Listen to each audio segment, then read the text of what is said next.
Hello students, तो चलिए start करते हैं आज का वीडियो लेक्चर। तो आज स्टूडेंट हम क्लास 12th की फिजिकल केमिस्ट्री का बहुत ही इंपॉर्टेंट चैप्टर स्टार्ट करने वाले हैं और चैप्टर का नेम है इलेक्ट्रोकेमिस्ट्री। तो स्टूडेंट, ये जो चैप्टर है इसका बोर्ड में बहुत अच्छा वेटेज है। इवन जी मेंस और नीट में भी इसकी बहुत इंपॉर्टेंस है। यहाँ से आपके पास बहुत वेराइटी टाइप ऑफ न्यूमेरिकल्स बनते हैं और थ्योरी वाले क्वेश्चन भी अच्छे बनते हैं। तो ये चैप्टर बहुत अच्छा है। आज से मैं इस चैप्टर को स्टार्ट कर रहा हूँ, आप रेगुलर मेरे साथ बने रहिएगा। हम इस चैप्टर को बहुत अच्छे से कवर करेंगे, लेकिन जिसने भी इस चैप्टर को बीच में स्किप कर दिया उसे बहुत प्रॉब्लम होगी। तो आप रेगुलर बनिएगा मेरे साथ। अब देखिए स्टूडेंट, ये जो चैप्टर है इलेक्ट्रोकेमिस्ट्री, इसका हम डेली लाइफ में बहुत यूज करते हैं। इवन हमारी डेली लाइफ में इंपैक्ट भी बहुत है इसका। इसके बिना हमारी डेली लाइफ के बहुत सारे प्रोसेस क्या हो जाएंगे, स्टॉप हो जाएंगे। कैसे? जैसे हम अभी इलेक्ट्रोकेमिस्ट्री यूज कर रहे हैं। कैसे? जैसे देखिए, मैं अपनी वॉइस रिकॉर्ड कर रहा हूँ इस माइक के थ्रू। तो मैं बोल रहा हूँ, ये माइक क्या कर रहा है, रिकॉर्ड कर रहा है।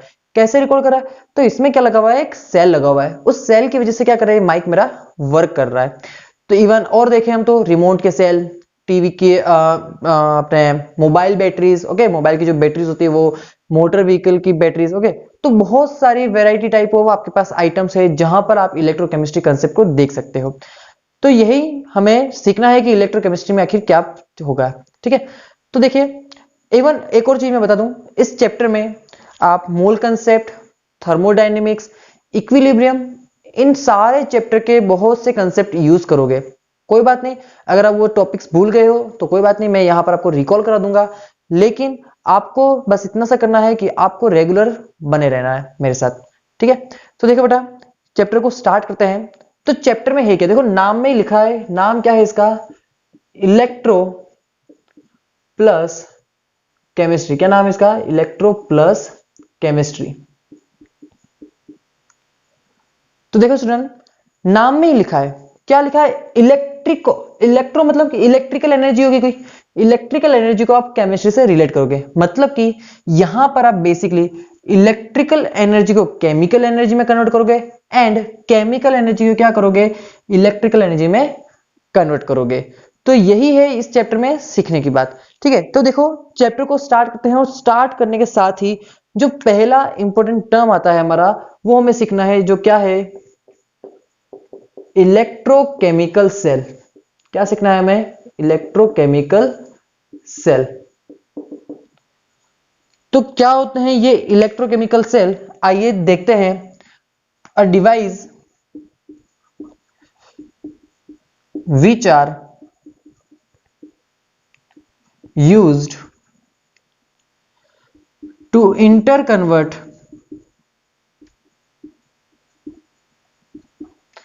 electrical energy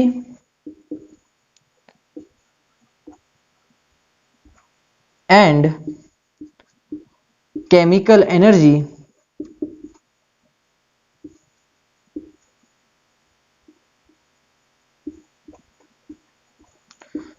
into each other।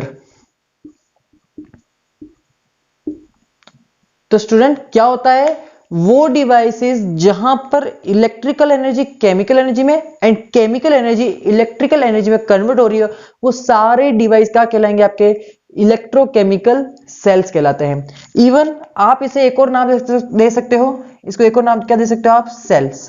क्या दे सकते हो, सेल्स भी इन्हें बोल सकते हो। बेसिकली ये दो कैटेगरी में डिवाइडेड है। एक कैटेगरी क्या है, यहां पर देखिए, फर्स्ट कैटेगरी है आपके पास, इन सेल्स की दो कैटेगरी होती है। फर्स्ट आपके पास गैल्वेनिक सेल, क्या है, गैल्वेनिक सेल। और सेकंड आपके पास इलेक्ट्रोलाइटिक सेल। तो बेसिकली दो कैटेगरी में होते हैं ये, एक गैल्वेनिक सेल और एक इलेक्ट्रोलाइटिक सेल। तो चलिए स्टूडेंट्स, इसे आप नोट कर लीजिए, फिर हम इन दोनों के बारे में सीखते हैं। तो चलिए स्टूडेंट्स, अब देखते हैं दोनों सेलों के बीच में डिफरेंस क्या है। तो फर्स्ट यहां पर लिखिए आप गैल्वेनिक सेल, और यहां पे लिखिए आप इलेक्ट्रोलाइटिक सेल। तो देखिए स्टूडेंट, क्या होते हैं गैल्वेनिक और electrolytic cell.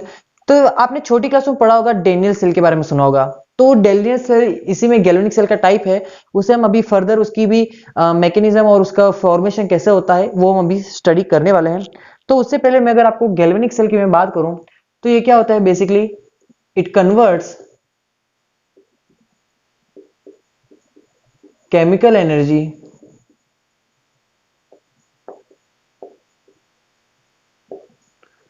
into electrical energy. देखिए स्टूडेंट क्या होता है galvanic cell, it converts chemical energy into electrical energy.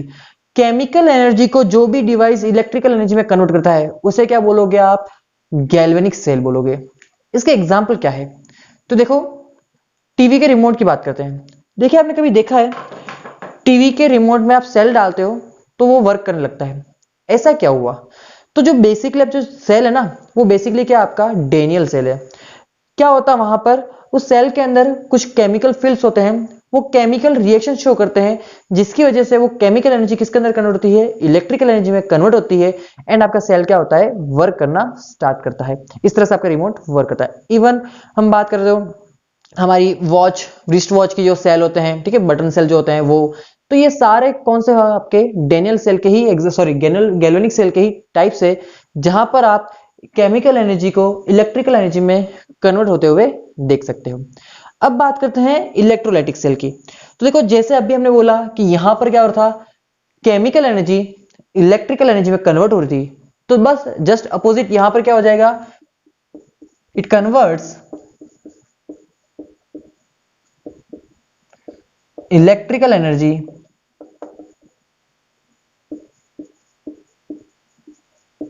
Into chemical energy. तो क्या होता है स्टूडेंट, यहां पर इलेक्ट्रिकल एनर्जी किसमें कन्वर्ट होती है, केमिकल एनर्जी में कन्वर्ट होती है। तो वो सारी डिवाइस जहां पर इलेक्ट्रिकल एनर्जी आपकी केमिकल एनर्जी में कन्वर्ट होगी वो सारी डिवाइस क्या कहलाएंगे, आपके इलेक्ट्रोलाइटिक सेल कहलाएंगे। एग्जाम्पल, तो अभी आप यूज कर रहे हो क्या, मोबाइल फोन। मोबाइल फोन की जो बैटरीज होती है, मोबाइल फोन की जो बैटरीज होती है, जब आप डिस्चार्ज हो जाती है तो आप क्या करते हो, उसे उसे चार्ज करते हो। तो जैसे ही आप उसे चार्ज कर रहे हो तो हम जो इलेक्ट्रिसिटी उसे जो प्रोवाइड कर रहे हैं, हम एक्सटर्नल सोर्स से जो हम इलेक्ट्रिसिटी उसे प्रोवाइड कर रहे हैं, वो इलेक्ट्रिसिटी बैटरी के अंदर केमिकल एनर्जी की फॉर्म में क्या हो जाती है, स्टोर हो जाती है। तो उससे क्या करता है, हमारा मोबाइल फोन वर्क करता है। तो जितने भी रिचार्जेबल सेल है जो आप वापस चार्ज करके जिन सेल को यूज कर सकते हो, वो सारे रिचार्जेबल सेल इलेक्ट्रोलाइटिक सेल के एग्जाम्पल है। उनमें क्या होता है, वो इलेक्ट्रिकल एनर्जी को लेते हैं और उसे क्या करते हैं, केमिकल एनर्जी के फॉर्म में स्टोर कर लेते हैं, और फिर वो डिवाइसेस क्या करते हैं, आपके वर्क करते हैं। तो ये बेसिक डिफरेंस होता है galvanic cell and electrolytic cell में। अब और बात सुनो, एक मैं यहां पर और पॉइंट समझा रहा हूं आपको, आई होप आपको समझ में आ जाए, नहीं भी आएगा तो कोई बात नहीं, अभी हम गैल्वेनिक सेल का वर्किंग सीखने वाले हैं तो उसमें वो टॉपिक आपको अच्छे से क्लियर हो जाएगा। तो सुनिए बेटा, टॉपिक क्या है, लिखिए यहां पर, सेकेंड पॉइंट है हमारा, लिखिए electrical current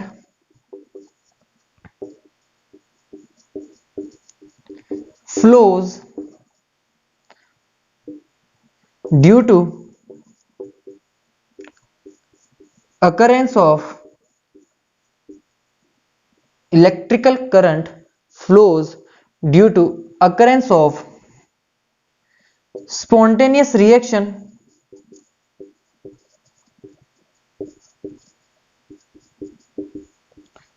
in the cell। क्या है बेटा, जो इलेक्ट्रिकल करंट होता है वो फ्लो करता है सेल के अंदर ड्यू टू स्पॉन्टेनियस रिएक्शन। क्या होती है स्पॉन्टेनियस रिएक्शन, तो देखो आप भूल गए हो कि मैं आपको रिकॉल कर देता हूं।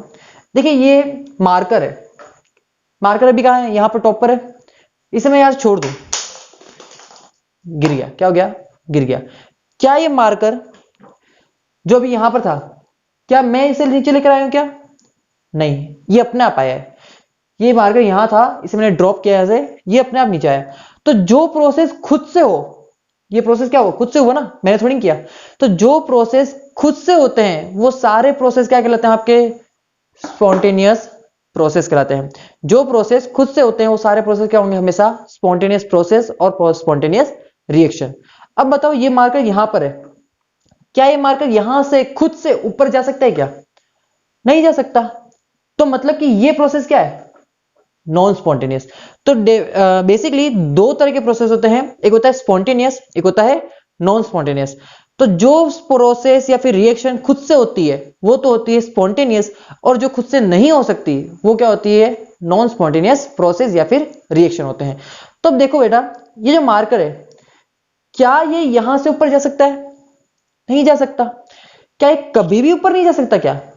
नहीं, ये बात कहना गलत है। ये ऊपर जा सकता है, लेकिन कब? जब मैं इसे फोर्स प्रोवाइड करूं।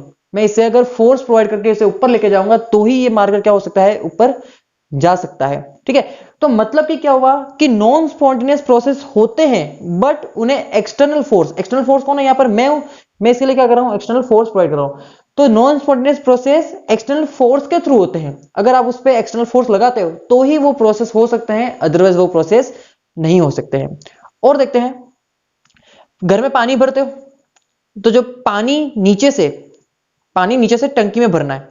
जैसे अगर नल खोलते हो घर में तो पानी ऊपर टंकी से नीचे आ जाता है, लेकिन पानी नीचे से ऊपर ले जाना है, टंकी में वापस भरना है, तो क्या अपने आप हो जाता है क्या? वो नहीं होता। तो नीचे से ऊपर पानी ले जाने के लिए क्या करते हो आप, मोटर लगाते हो। मोटर में क्या करते हो आप, करंट पास करते हो, इलेक्ट्रिसिटी देते हो मोटर को, तब वो मोटर वर्क करती है। तो वहां पर भी क्या हुआ, जो प्रोसेस नॉन स्पॉन्टेनियस था, पानी नीचे से ऊपर ले जाना पॉसिबल नहीं है, स्पॉन्टेनियस प्रोसेस नहीं है। ओके, तो उस स्पॉन्टेनियस प्रोसेस को, सॉरी नॉन स्पॉन्टेनियस प्रोसेस को आपने प्रोसीड कैसे करवाया? आपने एक्सटर्नल फोर्स लगाया, उस पर आपने मोटर लगाया, आपने करंट लगाई, तो एक्सटर्नल क्या दिया आपने, फोर्स दिया, ड्राइविंग फोर्स दिया, जिसकी वजह से क्या हुआ, वो ऊपर गया पानी। ठीक है, तो मतलब कि यही लिखना चाहता हूं मैं यहां पर आपके लिए कि जो नॉन स्पॉन्टेनियस प्रोसेस होते हैं वो सारे इलेक्ट्रोलाइटिक सेल में होते हैं। तो लिखिए यहां पर, a non spontaneous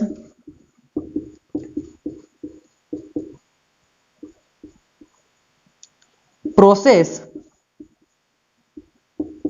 is carried out by supplying electric current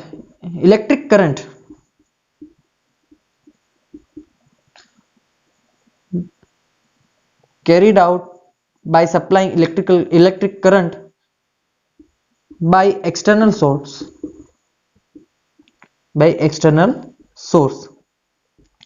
तो स्टूडेंट क्या हुआ, नॉन स्पॉन्टेनियस प्रोसेस को आप कैरिड आउट करा सकते हो, कैसे? बाय सप्लाइंग इलेक्ट्रिसिटी, एंड वो कैसे दोगे आप, एक्सटर्नल सोर्स के थ्रू दोगे। अब एक और बात देखो बेटा, अब ये हो गई मेन तो गैल्वेनिक सेल और इलेक्ट्रोलाइटिक सेल की बात। अब यहां पर जो मेन पॉइंट आता है वो आता है साइन कन्वेंशन। साइन कन्वेंशन कैसा आता है वो अभी मैं आपको लिखवा दे रहा हूं। अभी मैं थोड़ी देर में आपको गैल्वेनिक सेल का वर्किंग सिखाऊंगा, तो मैं रीजन भी बता दूंगा कि वो साइन कन्वेंशन क्यों है। तो यहां पर जो गैल्वेनिक सेल में जो एनोड होता है, गैल्वेनिक सेल में जो एनोड होता है उस पर कौन सा चार्ज होता है बेटा, तो उस पर होता है नेगेटिव चार्ज। कैसा होता है वो, नेगेटिव। एंड कैथोड कैसा होता है, हमेशा यहां पर कैथोड होता है यहां पर हमेशा पॉजिटिव। ओके, तो गैल्वेनिक सेल में एनोड होता है नेगेटिव, कैथोड क्या होता है, पॉजिटिव। इसी के अपोजिट इलेक्ट्रोलाइटिक सेल में एनोड कैसा होता है, पॉजिटिव होता है। कैसा होता है, पॉजिटिव होता है। और कैथोड कैसा हो जाएगा, नेगेटिव हो जाएगा। इलेक्ट्रोलाइटिक सेल में एनोड पॉजिटिव होगा और कैथोड कैसा होगा, नेगेटिव होगा। एक बहुत बहुत बहुत इंपॉर्टेंट बात, इन दोनों के लिए, इन दोनों प्रोसेस के लिए देखना, जहां भी चाहे गैल्वेनिक सेल हो चाहे इलेक्ट्रोलाइटिक सेल हो, दोनों ही सेल के अंदर एनोड के ऊपर हमेशा क्या होगा, ऑक्सीडेशन विल अकर। हमेशा क्या होता है, ऑक्सीडेशन ही होता है। ध्यान रखना, ये क्लियर है। एनोड यहां पर हो, गैल्वेनिक में हो या फिर इलेक्ट्रोलाइटिक में हो, यहां पर क्या होगा, हमेशा ऑक्सीडेशन होगा। अगर हम कैथोड की बात करें तो यहां पर क्या होगा, हमेशा रिडक्शन होगा, रिडक्शन विल अकर। क्यों होता है ऐसा, बस थोड़ी देर में हम समझने वाले हैं। तो ये था गैल्वेनिक सेल और इलेक्ट्रोलाइटिक सेल में बेसिक डिफरेंस, ये आप नोट कीजिए। फिर हम गैल्वेनिक सेल की वर्किंग और इसे कैसे बनाते हैं हम वो सीखते हैं। तो चलिए स्टूडेंट्स, अब देखते हैं गैल्वेनिक सेल को कैसे बनाया जाता है। तो लिखिए पॉइंट, गैल्वेनिक सेल।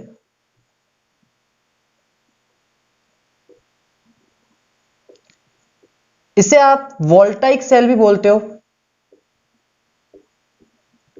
ठीक है। गैल्वेनिक सेल और वोल्टाइक सेल एक ही नाम है।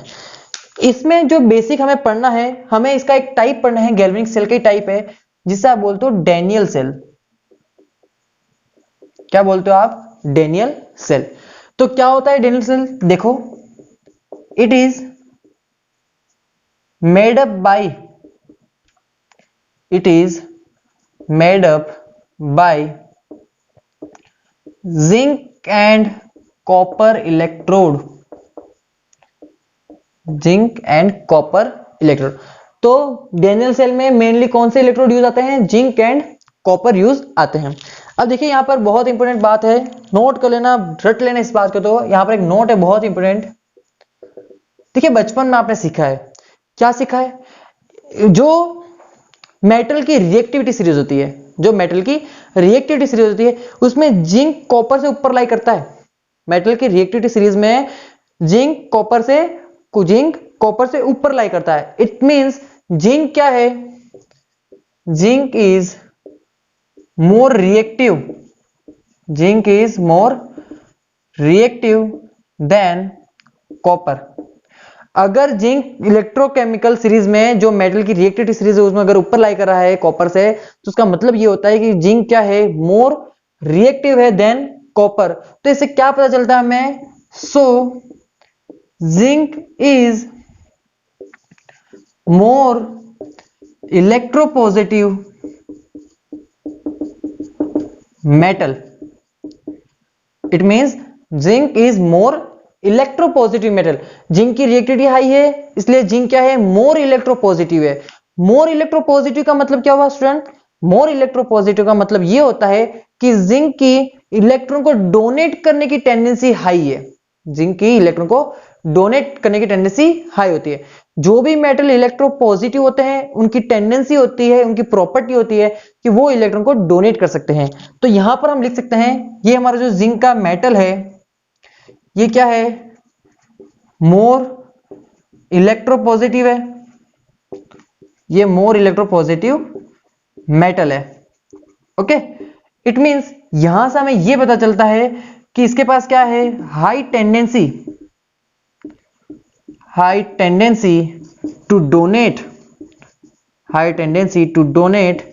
इलेक्ट्रॉन्स। इसकी टेंडेंसी क्या है? हाई है इलेक्ट्रॉन को डोनेट करने की। तो इससे आप क्या बोल सकते हो? देखो, कोई भी एलिमेंट अगर इलेक्ट्रॉन का डोनेशन करता है, कोई भी एलिमेंट इलेक्ट्रॉन को अगर डोनेट करता है तो उसका खुद का क्या होता है? ऑक्सीडेशन। मतलब कि यहां पर जिंक का क्या हो रहा है? ऑक्सीडेशन हो रहा है। क्या हो रहा है? ऑक्सीडेशन हो रहा है। तो लिखिए यहां पर ऑक्सीडेशन विल अकर।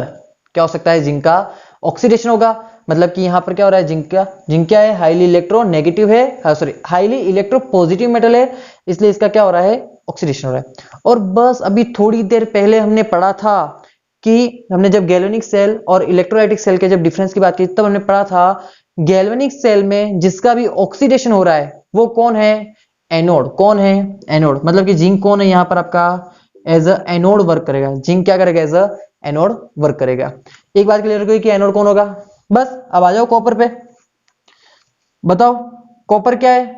वो लेस इलेक्ट्रोपॉजिटिव है। कॉपर क्या है? लेस इलेक्ट्रोपॉजिटिव मेटल है। मतलब कि कॉपर की जो इलेक्ट्रॉन को डोनेट करने की टेंडेंसी वो तो क्या है? कम है, लेकिन इलेक्ट्रॉन को गेन करने की टेंडेंसी क्या होगी? High tendency to gain electron. ठीक है ना? इलेक्ट्रॉन को डोनेट करने की टेंडेंसी कम है, लेकिन इलेक्ट्रॉन को गेन करने की टेंडेंसी क्या होगी? इसकी हाई होगी। तो अगर ये इलेक्ट्रॉन को गेन कर रहा है, मतलब कि कोई भी एलिमेंट अगर इलेक्ट्रॉन को गेन करता है तो उसका क्या होता है? रिडक्शन होता है। क्या होता है उसका? रिडक्शन होता है। तो यहां पर लिखिए रिडक्शन विल अकर। क्या होगा यहां पर? कॉपर का रिडक्शन होगा। अगर कॉपर का रिडक्शन हो रहा है तो कॉपर एज अ क्या वर्क करेगा? एज अ कैथोड वर्क करेगा। कैसे वर्क करेगा? एज अ कैथोड वर्क करेगा। तो हमें एक चीज क्लियर हो गई डैनियल सेल के लिए कि यहां पर जिंक क्या होगा? एनोड, एंड कॉपर क्या होगा? कैथोड। तो चलिए स्टूडेंट्स अब इन दोनों ही कंसेप्ट को यूज करते हैं और हम सेल की वर्किंग सीखते हैं। तो देखिए मेरे साथ, तो देखिए स्टूडेंट्स, अब हम डेनियल सेल को बनाते हैं। तो कैसे बनेगा देखिए, यहां पर मैं दो कंटेनर ले रहा हूं।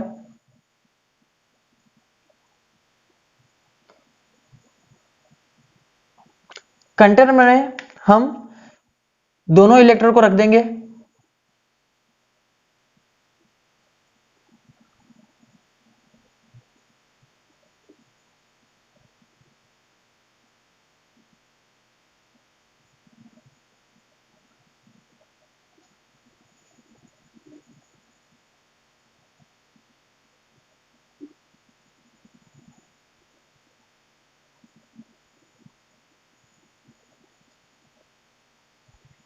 ठीक है, अब देखो, ये जो इलेक्ट्रोड है ये जिंक का है और ये जो इलेक्ट्रोड है वो आपका कॉपर का है। अब देखिए बेटा, यहां पर जो कंटेनर में आप एक इलेक्ट्रोलाइटिक सॉल्यूशन फिल करते हो। क्या फिल करते हो? Electrolytic solution.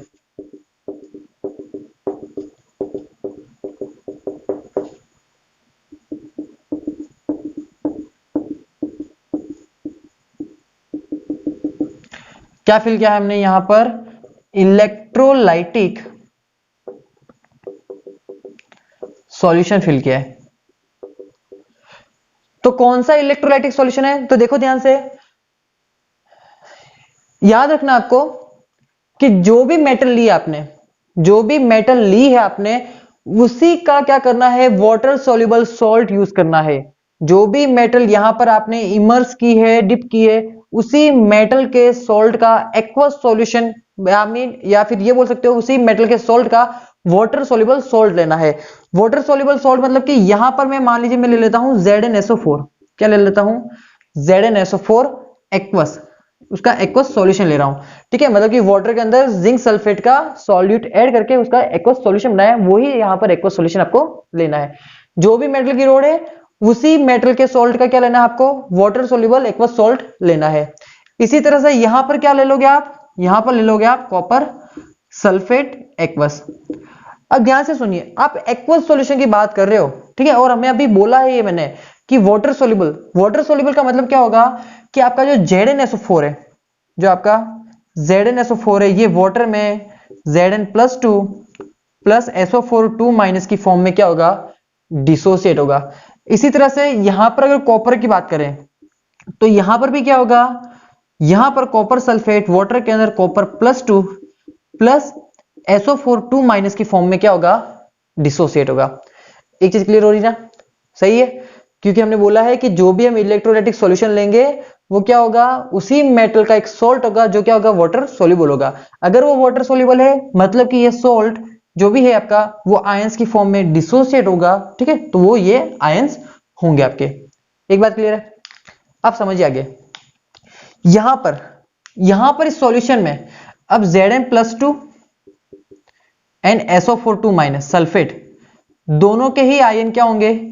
इक्वल अमाउंट में आपके पास प्रेजेंट होंगे। बात सही है ना? जितना जिंक होगा उतना ही क्या होगा? इसके अंदर सल्फेट भी होगा। तो मतलब यह हुआ कि इस सॉल्यूशन में जितना पॉजिटिव है उतना ही क्या है? अभी आपके पास नेगेटिव चार्ज प्रेजेंट है। इट मींस इसकी इलेक्ट्रिकल न्यूट्रलिटी क्या है? अभी मेंटेन है। क्लियर है? जितना पॉजिटिव चार्ज है उतना ही क्या है? यहां पर नेगेटिव चार्ज है, इसलिए इसकी इलेक्ट्रिकल न्यूट्रलिटी क्या है? मेंटेन है। उसी तरह से इसी सॉल्यूशन में, इस सॉल्यूशन में भी जो कॉपर सल्फेट आपने ऐड किया सॉल्यूशन, यहां पे भी क्या होगा? जितना आपने CuSO4 लिया है, जितना मतलब कॉपर+2 होगा उतना ही क्या होगा? यहां पर सल्फेट 2 माइनस होगा। क्या बात सही है ना मेरी? ठीक है, तो मतलब कि दोनों ही सॉल्यूशन में इलेक्ट्रिकल न्यूट्रलिटी अभी क्या है? मेंटेन है। चलो ठीक है, अब बताओ क्या ये सेल वर्क करेगा? नहीं करेगा। क्यों? क्योंकि आपने दोनों ही सेल को अभी तक कनेक्ट नहीं किया है। पहले इन दोनों को आपको क्या करना पड़ेगा? कनेक्ट करना पड़ेगा। तो कनेक्ट कैसे करोगे? तो उसके ऊपर समझते हैं कुछ बातें, उसके बाद मैं यहां पर आपको डायग्राम समझाऊंगा। देखो, कंसेप्ट है, बहुत इंपॉर्टेंट कंसेप्ट है, तो समझने की कोशिश करना मेरे साथ साथ कि मैं क्या समझाना चाहता हूं आखिर। तो देखो बेटा, इसे एक बार मैं यहां से हटा देता हूं। आपके पास ये कंटेनर, इसमें एक सॉल्ट सॉल्यूशन फिल किया आपने ZnSO4। और यहां पर जो मेटल की रोड है अभी आपके पास वो जिंक की है। ठीक है, अभी हमने पढ़ा कि जो मेरा जिंक है वो क्या है, मोर इलेक्ट्रोपॉजिटिव है, मतलब कि इलेक्ट्रॉन को डोनेट करने की टेंडेंसी रखता है। अगर मेरा यहां पर मेटल के ऊपर ये मेटल की जो रोड है इसमें से जिंक क्या करेगा, जिंक 2 इलेक्ट्रॉन का लॉस कर देगा। जिंक क्या करेगा, 2 इलेक्ट्रॉन का लॉस करके किसमें कन्वर्ट हो जाएगा, Zn+2 में कन्वर्ट हो जाएगा। सही है, क्यों, क्योंकि हमने अभी बोला कि जिंक की टेंडेंसी होती है इलेक्ट्रॉन को डोनेट करने की। तो जिंक क्या करेगा, 2 इलेक्ट्रॉन का लॉस करके दोनों इलेक्ट्रॉन कहां प्रेजेंट होंगे, इस इलेक्ट्रोड की रोड पे प्रेजेंट होंगे और Zn+2 की फॉर्म में जिंक क्या हो जाएगा, इस सॉल्यूशन के अंदर क्या हो जाएगा, पूरा डिसोसिएट हो जाएगा।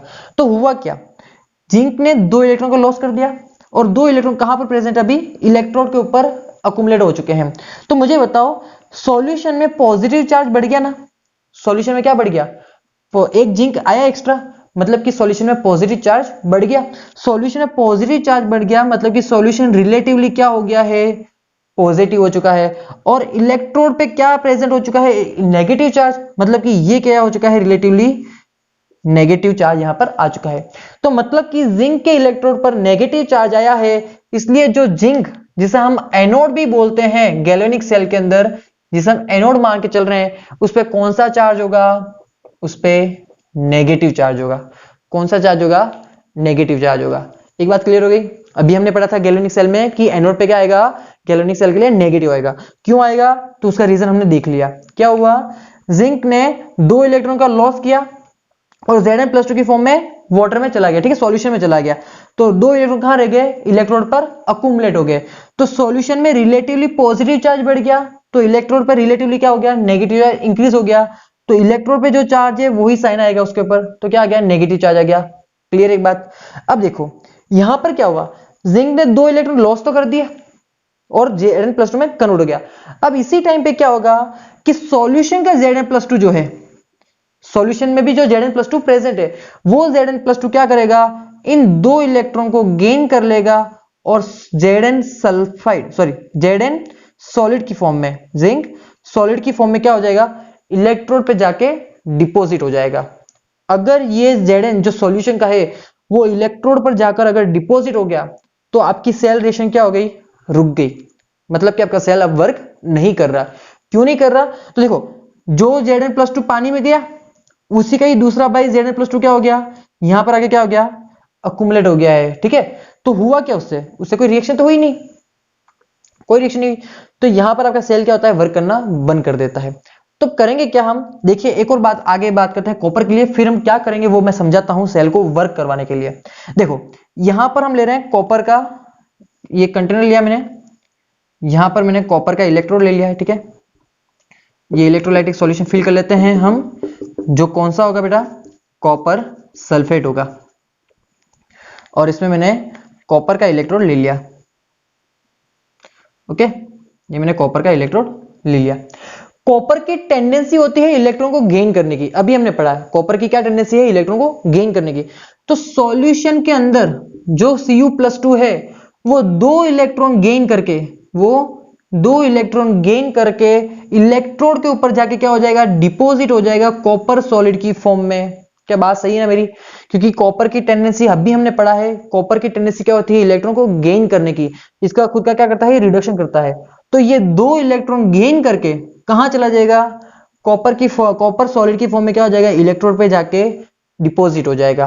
तो अब क्या होगा, अब देखो सॉल्यूशन में से पॉजिटिव चार्ज कम हो गया ना, पहले क्या था, Cu+2 था और एक और क्या था, SO4 2 माइनस में था।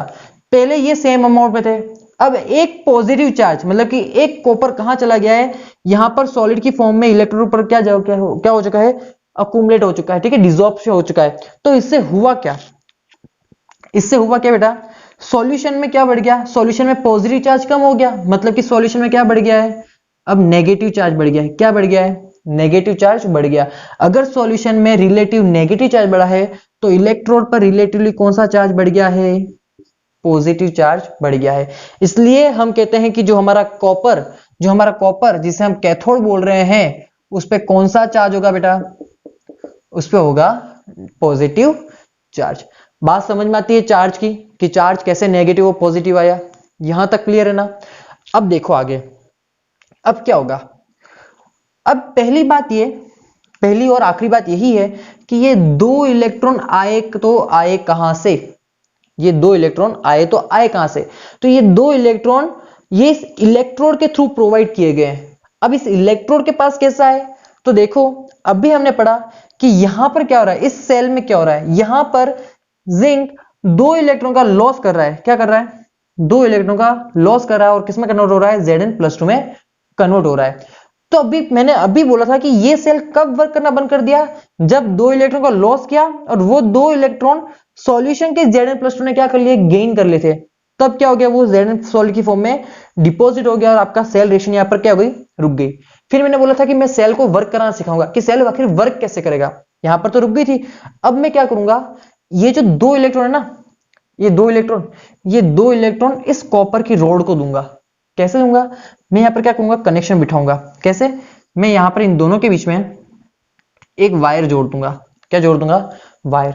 अब वायर की वजह से क्या होगा, देखना ध्यान से, अब वायर की वजह से क्या होगा, जैसे ही यहां पर आपने इन दोनों इलेक्ट्रोड को इस वायर के थ्रू जोड़ दिया, तो ये जो दो इलेक्ट्रॉन थे ना आपके, अब ये दो इलेक्ट्रॉन क्या करेंगे, ये दो इलेक्ट्रॉन इस वायर के थ्रू क्या करेंगे, इधर ट्रांसफर हो जाएंगे। क्या हो जाएंगे, इधर ट्रांसफर हो जाएंगे। तो इधर क्या हो गया, इस डायरेक्शन में क्या हुआ, इस डायरेक्शन में इलेक्ट्रॉन का क्या हुआ, फ्लो हुआ।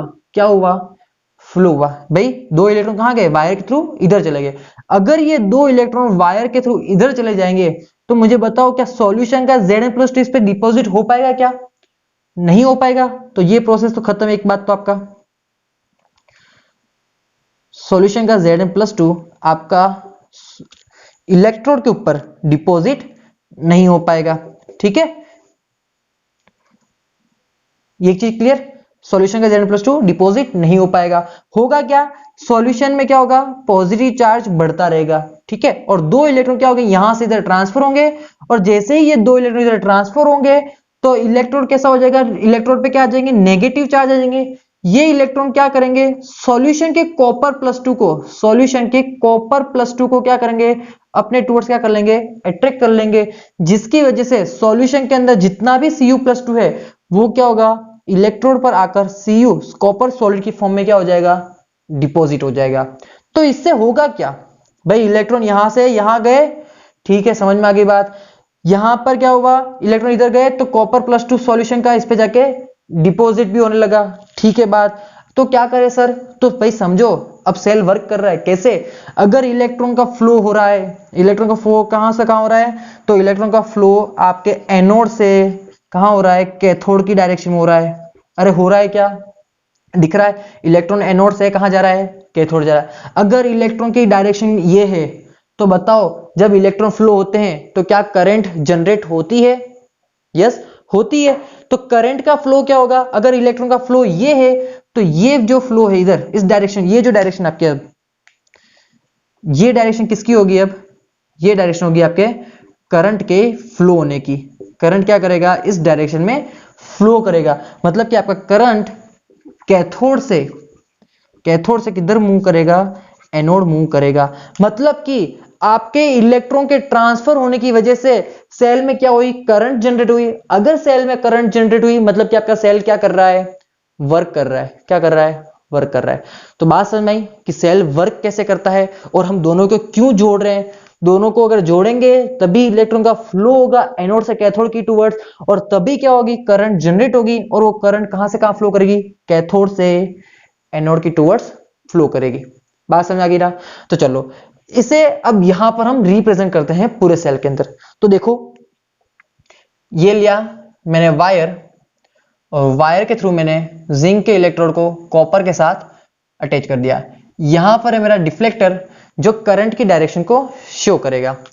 तो ये जो वायर है ना मेरा, ये मेरा वायर है एक्सटर्नल सर्किट। क्या है, एक्सटर्नल सर्किट है मेरा। ठीक है, ये मेरा क्या है, एक्सटर्नल सर्किट है। यहां पर मुझे ये बताओ इलेक्ट्रॉन कौन सी डायरेक्शन में फ्लो हो रहा था, तो electron flow in this direction. Okay, electron इस डायरेक्शन में फ्लो हो रहा है। तो करंट कौन से डायरेक्शन में फ्लो करेगी आपकी, current flow in this direction. Okay, electron इधर जा रहे हैं तो उसका अपोजिट क्या आ रही है, आपकी करंट आ रही है। चलो एक बात समझ में आ गई सर कि इलेक्ट्रॉन फ्लो कर रहे हैं, करंट जनरेट हो रही है, तो क्या करें। तो देखो सेल वर्क कर रहा है, लेकिन सेल में अभी ये जो दोनों सॉल्यूशन है ना, ये दोनों सॉल्यूशन कांटेक्ट में नहीं आए हैं। अगर ये दोनों सॉल्यूशन कांटेक्ट में नहीं आएंगे तो क्या होगा, समझना मेरी बात समझना। हुआ क्या था भाई, सॉल्यूशन में क्या हो रहा है, देखो यहां पर, यहां से जिंक दो इलेक्ट्रॉन का लॉस करके Zn+2 के अंदर क्या हो रहा है, डिसोसिएट हो रहा है। तो सॉल्यूशन में क्या बढ़ रहा है, पॉजिटिव चार्ज बढ़ रहा है पॉजिटिव चार्ज। यहां पर क्या हो रहा है, सॉल्यूशन में से कॉपर प्लस टू दो इलेक्ट्रॉन गेन करके किस में जा रहा है, कॉपर सॉलिड की फॉर्म में जाके क्या हो रहा है, इसके इलेक्ट्रॉन की सरफेस पे क्या हो रहा है, डिपॉजिट हो रहा है। बात समझ में आ रही ना। यहां पर क्या हो रहा है, जिंक दो इलेक्ट्रॉन का लॉस कर रहा है और Zn+2 में जा रहा है, ठीक है।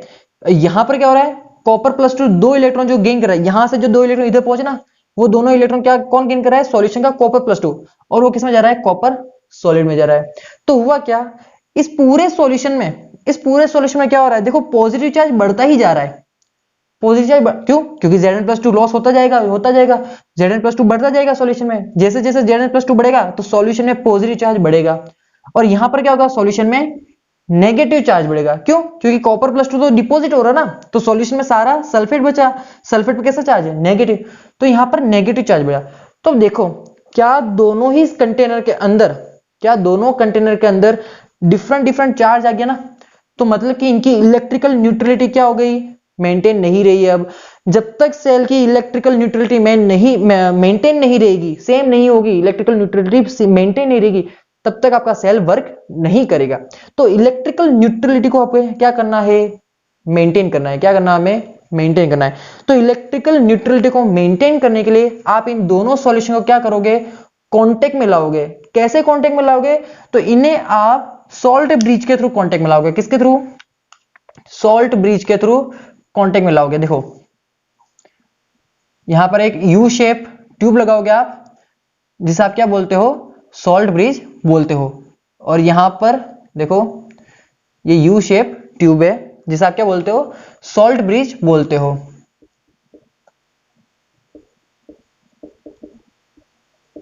और एक और बात, यहां पर जो इनका पोर्शन है ना, एंडिंग वाला पोर्शन, वहां पर आप कॉटन लगाते हो। क्या लगाते हो, कॉटन लगाते हो। ये ध्यान रख लेना आप, ठीक है। यहां पर क्या लगाते हैं हम, कॉटन लगाते हैं। क्यों लगाते हैं कॉटन, ताकि इसके अंदर जो हम इनर्ट इलेक्ट्रोलाइट फिल करेंगे, इसके अंदर क्या होते हैं, इसके अंदर सॉल्ट ब्रिज के अंदर इनर्ट इलेक्ट्रोलाइट फिल करते हैं। क्या फिल करते हैं, इनर्ट इलेक्ट्रोलाइट फिल करते हैं। कौन से होते हैं, तो NaCl, KCl, KNO3, NaNO3, ऐसे बहुत सारे इलेक्ट्रोलाइट होते हैं। उन्हें क्या करते हैं, हम इसके अंदर फिल करते हैं और एक पेस्ट बनाते हैं जेली का, ठीक है। वो हम समझते हैं अभी आगे कि क्या होता है वो। तो ये क्या है, सॉल्ट ब्रिज आप लगाते हो और यहां पर क्या कर देते हो, आप कॉटन लगाते हो। और यहां पर एक और चीज ध्यान रखी जाती है कि सॉल्यूशन में से यहां से Zn+2 इधर ना चले जाए और यहां से Cu+2 इधर ना जाए, इस चीज का भी ध्यान रखा जाता है। तो बेसिकली ये सॉल्ट ब्रिज क्या काम करता है, ये सॉल्ट ब्रिज दोनों ही सॉल्यूशन की इलेक्ट्रिकल न्यूट्रलिटी को मेंटेन करता है। दोनों ही सॉल्यूशन की इलेक्ट्रिकल न्यूट्रलिटी को मेंटेन करता है। कैसे करता है, तो देखो देखो मैं समझा रहा हूं, उससे पहले एक और चीज ध्यान रखना। ये जो सॉल्ट ब्रिज है ना, ये सॉल्ट ब्रिज ये कहलाएगा, इसे हम कहां नो लिखूं मैं, इसे देखो, इसके लिए आप लिख लेना, जैसे ये वायर था ना, वो एक्सटर्नल सर्किट था, तो ये सॉल्ट ब्रिज क्या है आपका, ये आपका इंटरनल सर्किट है, ठीक है। तो यहां पर थोड़ी सी जगह बनाकर लिख देना, ये क्या आपका इंटरनल सर्किट है, जो दोनों ही कंपार्टमेंट की इलेक्ट्रिकल न्यूट्रलिटी को मेंटेन करता है। अब कैसे करता है मेंटेन, वो समझो बेटा। देखो यहां पर थोड़ा सा इसे हटा देते हैं,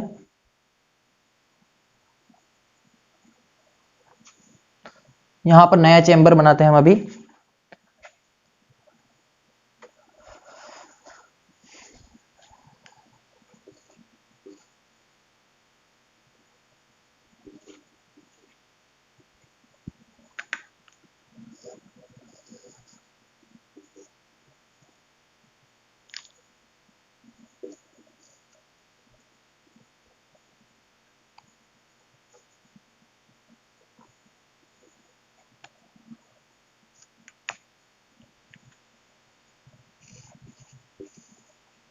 देखना बेटा, यहां पर आपका सॉल्ट ये जिंक है, ये ZnSO4 का सॉल्यूशन,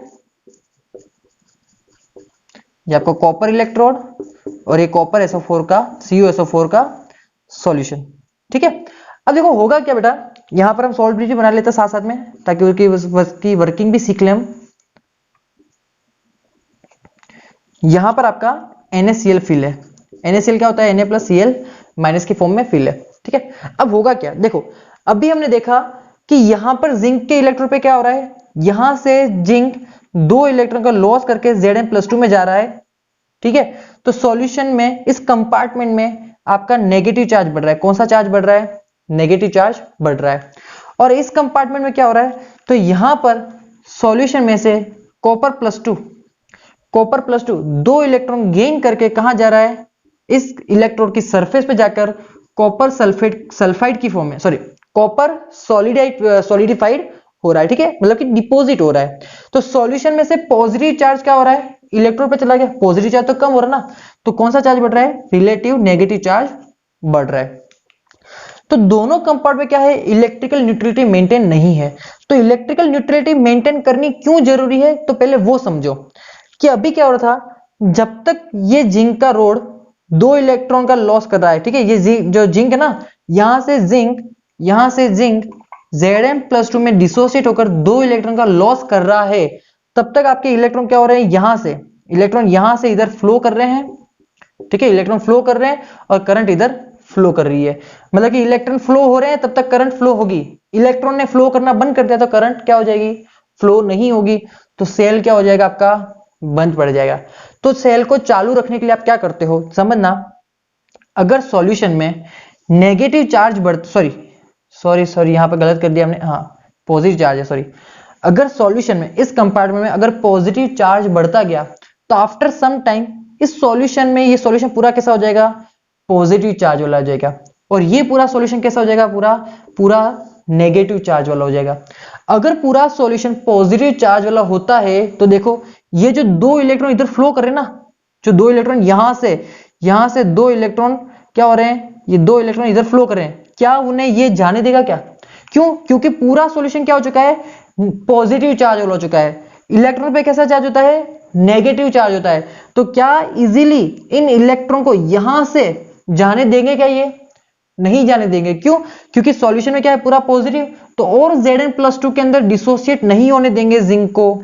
अगर जिंक Zn+2 में डिसोसिएट नहीं होगा तो इलेक्ट्रॉन जनरेट नहीं होंगे।